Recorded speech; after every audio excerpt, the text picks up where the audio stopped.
Polêmica, o projeto de lei chamado Cota Zero, que suspende a pesca nos rios de Mato Grosso por 5 anos, deve ser votado na Assembleia Legislativa no início de dezembro.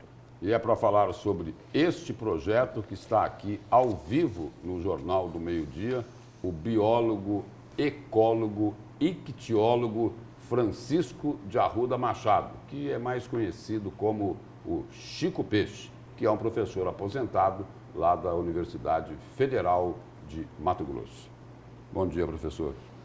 Bom dia, Nara. Bom dia, Lúcio. Bom dia. Bom dia, senhores telespectadores, e muito agradecido por poder esclarecer ao povo que é aquele que paga o meu salário.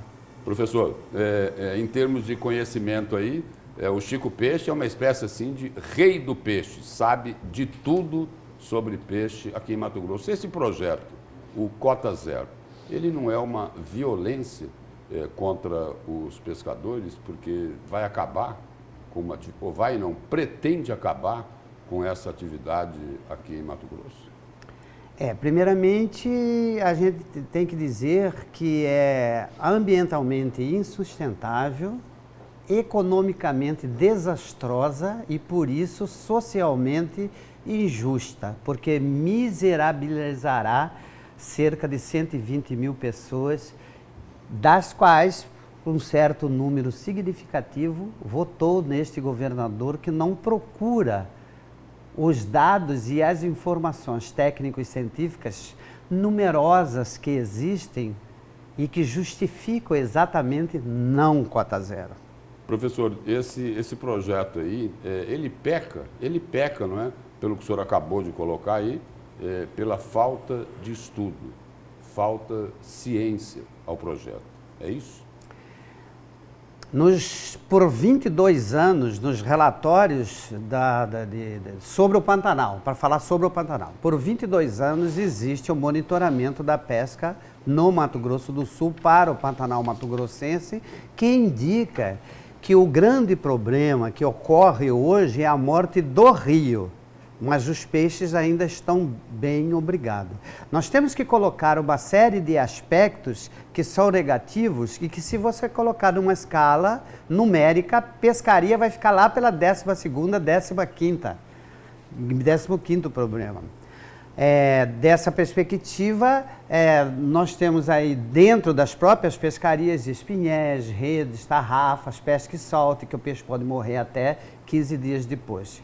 Que para animais terrestres existe a proteção, mas peixe, como é colocado como recursos pesqueiros e não como animal, a situação é mais difícil. Agora, o governo alega que suspendendo esses 5 anos a pesca vai voltar a proliferar, os peixes vão voltar a procriar nos rios de Mato Grosso. Então, a alegação maior do governo do estado é a preservação ambiental. Só que o senhor dizia que tem outros fatores que levam a essa não preservação. O senhor colocou a pesca como um 15º lugar. Quais seriam, por exemplo, os primeiros? O primeiro é falta de ambiente, ou seja, a qualidade de água. Qualidade de água está sendo acabada principalmente pela destruição da vegetação ciliar, que permite o aporte de sólidos, com isso acontecendo um grande índice de assoreamento nos corpos d'água, não só rios, mas também lagos. Ok? E na época de chuva, em especial, o aporte de todos os venenos, entenda, agroquímicos, que também terminam tendo problema para os peixes. Ok? E você tem nos rios limítrofes, mas não necessariamente, carreando para os leitos dos rios uma grande quantidade de matéria orgânica que vem dos esgotos, saponáceos e várias outras coisas. Aqui no entorno, principalmente na Baixada Cuiabana, nós temos uma coisa gravíssima chamada draga, que funciona na época da Piracema e que milhões e milhões de larvas e ovos são, junto com a areia, colhidos e deixados ao sol para secar. E minimamente ela deveria deixar de existir nesse período. E a draga pode funcionar na Piracema sem problema nenhum. Exatamente. Ela suga inclusive peixes vivos, bagres, peixes corimbatais, peixes pequenos. Então, a situação ela é muito complicada.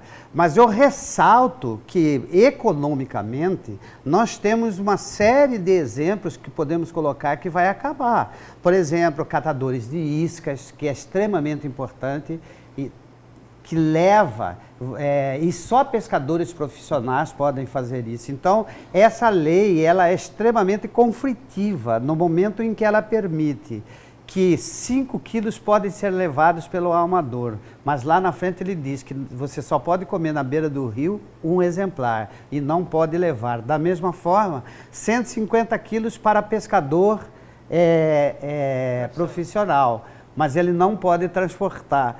Então, é uma história, quer dizer, com todo respeito às pessoas, mas houve um lapso de memória aí, principalmente vernacular, que não percebeu que a própria lei é insustentável do modo como ela está escrita. Mas como o início da minha conversa disse, a situação ela é muito difícil e a gente tem que ver todo, casa de pesca, catador de isca, casas de iscas em especial, né? Santo Antônio de Levergera, ela acorda às 4 da manhã todos os dias, Barão do Melgaço, desde a padaria. E eu poderia até arriscar para você, os postos de gasolina, os cabeleireiros, principalmente as mulheres que vão pescar depois que voltam, a unha, tudo, é uma coisa imensa. Não é o posto de gasolina, não é uma coisa simples que pode ser colocada só com uma lei. Tem uma outra questão aí que, por enquanto, vem sendo tratada assim como um tabu. Né? O senhor acredita que o cota zero, não digo de forma intencional, mas o cota zero pode acabar beneficiando quem vive da criação de peixe em escala industrial? Quem vive não, quem ganha muito dinheiro com isso, em prejuízo dos pescadores profissionais, acabando com essa atividade? Em especial, quando se fala de uma cadeia, no caso de peixe e pesca, você tem vários atores e uma boa lei, ela tem que englobar todos esses atores. Então não pode o governador falar dos impostos do setor turístico também, mas adjacentemente existe alguém que está calada, que hoje nós não comemos nos restaurantes mais praticamente peixes de rio, é quase 100% peixes de tanque.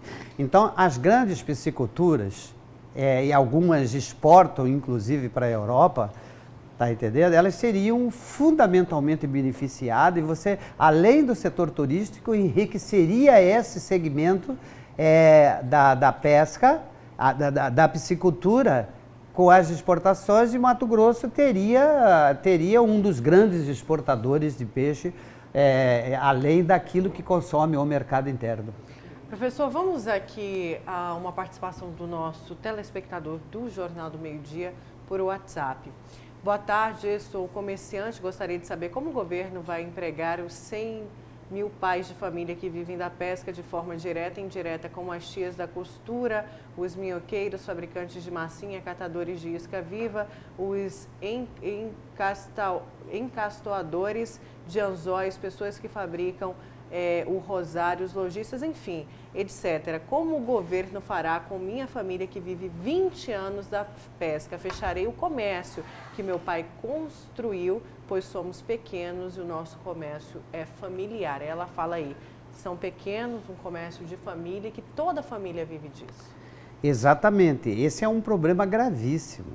Você tem em Várzea Grande, você tem em todo o estado de Mato Grosso. Porque nós temos a primeira coisa que lembrar, que a lei é para o estado de Mato Grosso. Nós temos entendido muitas vezes o estado como o Pantanal. Há coisas graves em todo o estado, como, por exemplo, as 4 usinas do Rio Telespires. Mas num caso específico, que acabou com o Rio, o Telespires acabou. Ele não é mais rio, é uma sequência de lago. 13 deste, mas foram 70 de Telespires, né? 30 de Colíder, 13 desses, não vamos saber quanto que vai ser de São Manuel. Estão falando que teriam aí mais 6 usinas de Manso para cá. E isso daí carece que a gente olhe isso com bons olhos, porque senão vai ser um Jauru da vida, tá entendendo? que tem 6 usinas e a situação é difícil. Mas, objetivamente, Nayara, é isso que eu disse no meio da minha fala, é a miserabilização de uma série de pessoas que trabalham na cadeia peixe e pesca, que deixará de existir. Porque, veja bem, nós temos um problema grave no país.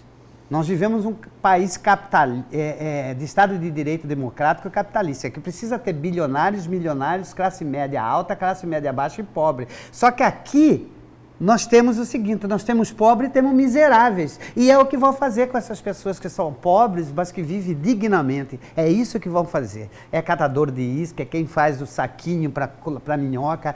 Tudo isso será substancialmente afetado. Então eu penso que uma boa lei de pesca, ela tem que envolver todos os atores, independente de restrições necessárias. Professor, muito obrigado pela presença e pelas informações aqui no Jornal do Meio-Dia, ajudando aí a explicar um pouco mais aí esse projeto do Cota Zero ou os prejuízos que ele pode trazer. Eu agradeço e me coloco à disposição, como tenho me colocado, inclusive, na Assembleia Legislativa, com aqueles que queiram discutir a situação, porque, afinal de contas, isso será decidido lá. Obrigada, professor. Obrigado a vocês, em especial.